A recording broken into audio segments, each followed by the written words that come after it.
Bu videodan keyin ko'chadagi oddiy maktab bolalariga oldingidek qarolmay qolishingiz mumkin.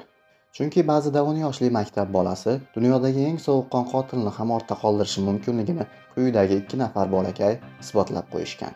1993-yil Angliyaning Liverpul shahridagi savdo markazlaridan birida James Bulger ismli 2 yoshli bolakay yo'qolib qoladi.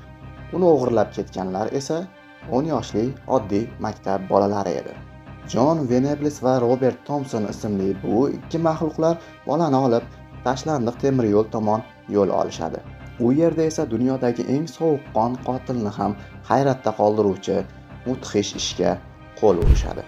Bolalar go'dakni Liverpulning Walton hududiga temir yo'l yaqiniga olib kelib qiynoqqa sola boshlaydilar.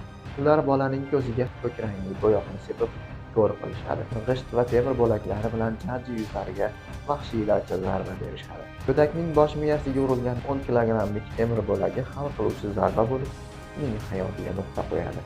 Kichkina maniaklar esa bolaning o'limini baxtsiz hodisa sifatida ko'rsatish uchun go'dak jasadini temir yo'l relsiga qo'yib ketishadi. Biroq jasadi topilgach, ekspertiza uning qotillik qurboni bo'lganini aniqlaydi. U yerda sodir bo'lgan vahshiylik butun dunyoni larzaga soldi.